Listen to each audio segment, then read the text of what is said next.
Hello, everybody, and welcome to Dropkick the Commute. Please like and subscribe. Hit the notification bell so that you don't miss another upload. And comment to let us know what you thought about what we talked about. Smackdown was kind of meh this week, and it makes me sad. But we got the #1 contender gauntlet tag, and it was a banger. Street Profits look really strong in this. They survived for like 3 or 4 gauntlet phases, I want to say. But then obviously Jacob Fatu and Tongaloa come out and they end up winning. So yeah, I thought it was Tamatonga. Wait, which one got injured? Oh no, you're right. It might have been Tamatonga. Hold on. One of the Tongans. Am I dumb? It might have been Tamatonga. It was Tamatonga. Anyways, they're winning those tag team championships. Oh, aren't they? Absolutely. Yeah, they're gonna take it right from DIY, which sucks. That's not good. It makes me sad. We barely got anything from DIY, and we barely got anything from the women's tag team champions either. Like, they both got these tag team championships, and nothing's happened with them, and it sucks. It makes me so sad. Yeah, and like, it feels like it was more for their moment of winning it than the actual like prestige of it. Right. And, like, defending it every week. Yeah, it was for the moments, and at least like we got a few matches from Awesome Truth when they had them. You know, like I felt like they were actually defending them because they were kind of in a feud with A-Town Down Under, but they were actually defending them like multiple times, and like I feel like they should just still have them if they're just gonna give it to DIY and not do anything with them. You know? Yeah, I think I agree with that, and then also on the women's side of things, it's like literally where have Alba Fire and Isla Dawn been? Right. You know, they've showed up like 3 times, and it's only been in backstage segments.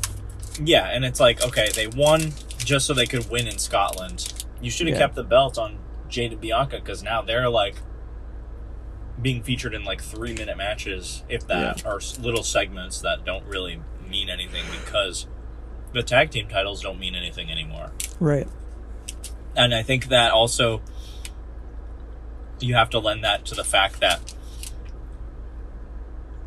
Alba Fire and Isla Dawn had no build to them winning. They just like showed up. Right. I don't know. It's not a great look.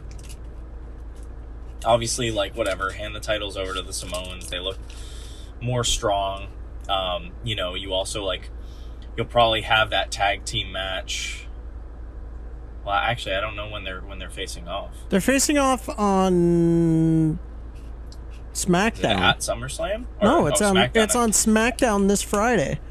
I was gonna say the only thing I could think of is you could use the Bloodline winning the tag team championships as like a swerve, and then get people thinking, oh, maybe Solo will win against Cody.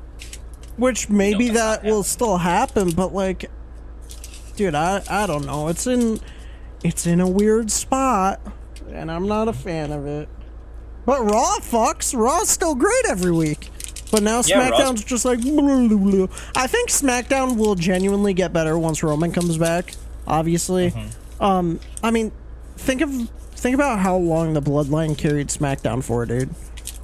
Like literally years. Yeah. And you know, I think once he comes back and you have that feud between like old and new, I think it'll start to have some substance again. And then hopefully, like, when they have the focus on that feud, they'll be able to flesh out some of the other stories now. I feel like it's a jumbled mess right now. Yeah, well, it's also like, we were so excited for Cody to finally finish the story. He finished the story. You know, things were looking okay with the AJ feud, and the Logan Paul match was alright, I guess. I'm okay with him feuding with Solo. It's just... No, I know, but he's, like, not there half the time, and when he is, he's getting his fucking shit rocked. Yeah. Like, I am all for suspending that disbelief and being like, oh, no, like, this isn't looking good for Cody. He might actually lose. But when you do it every week and you just, like, make him look terrible... Yeah. that's where I like start to lose interest, because it's like, okay, Well, like obviously where this is going, I know Cody's not gonna win at SummerSlam, but at least like, or did I say I know Cody's not gonna lose, right? but at least book him like that. Well, don't just like in the defense, he got his shit rocked before Mania. It's true. I think he likes being in that position, honestly, because it was the same in AEW. Like, yeah, he was always on the receiving end, and he got his shit rocked by AJ too. If you really want to go in that feud, like that was 2-3 weeks in a row that he got it fucked up by AJ. You know, like I agree with it in the sense that like you build him as this guy that just like keeps coming back, and he's very emotional about it. He's like, I get knocked down and I keep getting back up. yeah. But usually I feel like that's not, for the most part, how champions have been presented in the last like 5 to 10 years in WWE. Like, I don't know. Maybe I'm thinking too hard about it. But I think about like when Drew was champion. Yeah. And he was like a baby face that going up against like Brock, winning the title from him. But he wasn't getting fucking yeeted every week. He was like, you know, winning matches. Yeah, he was looking strong. And he was looking strong. Whereas Cody comes back and he's constantly he's getting shafted by Seth. He's wrestling with the torn pec. It's one of my favorite matches, by the way. And then, you know, then he's working his way back up. He's getting rocked by Roman. He's in that rivalry with Brock. He's getting his shit rocked there, and then he finally comes out on top in that last. Like, I don't know. It seems like for the most part, Cody has just been like getting fucking mollywopped. Yeah, like that's his character. Is just like get shit on, and then he wins the match and looks strong. And like I like it. Like I like it to a degree, but at least like have some variety. Have a little bit more of a balance. I don't know, man. Maybe I'm too emotional about this, but no, like, it's fair. It's a fair assessment. It's fair. But yeah. Yeah. I know it'll be a good match. I'm not. Yeah. Some Yeah, it'll people be a aren't good excited for it. I am. I am too. I think it'll be good, and I also think we're gonna get a Roman return after. If he doesn't return at SummerSlam, I don't know when he's gonna. For someone who's gonna return at SummerSlam, they are name dropping him a lot. Yeah, right, and especially Which like we had the promo from Solo, and he's like, Roman, if you have a problem with it, come and fight me.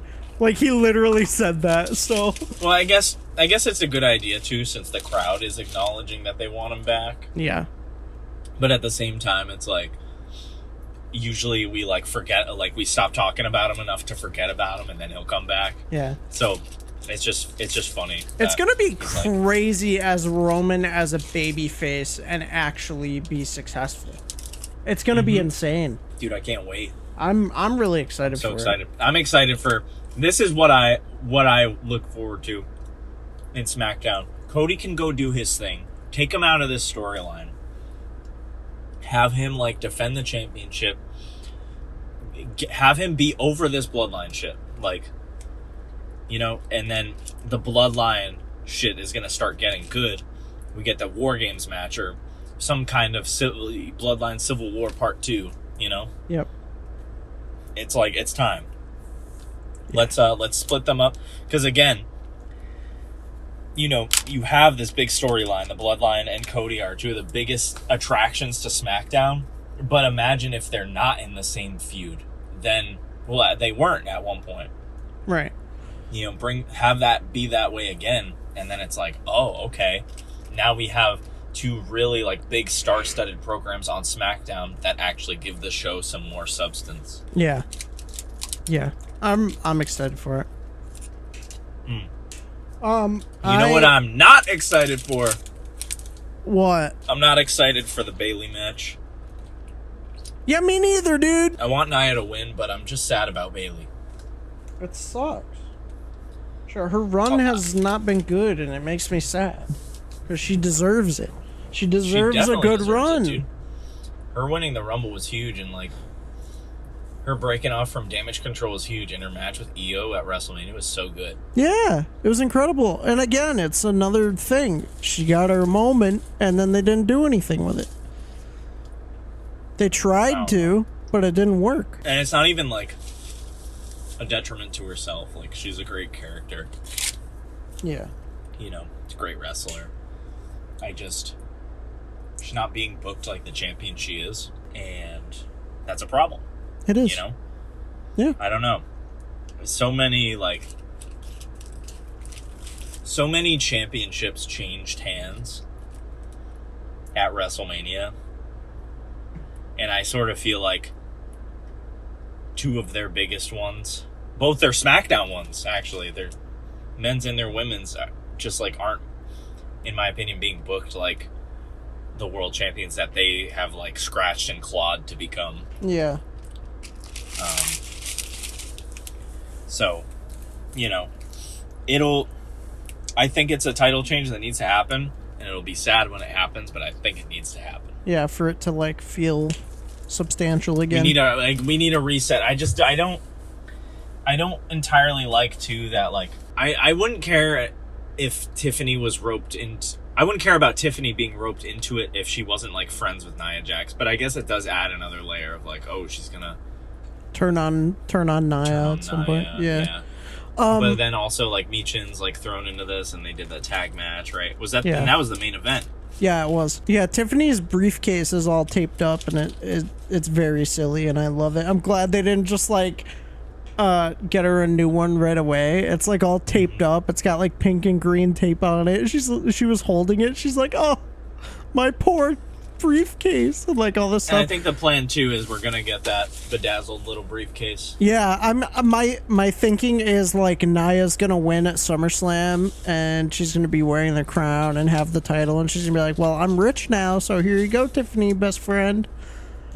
And so I think she'll have it. She'll probably stick with Nia for a little bit longer and then eventually turn. That's my thought. Again, that story of like the person with the briefcase following the champion around, I don't think is something that maybe we have seen before. I don't know. I'm trying to think of like past Money in the Bank winners, but yeah, it's usually not like someone who's like with the champion. Yeah, we'll see what happens.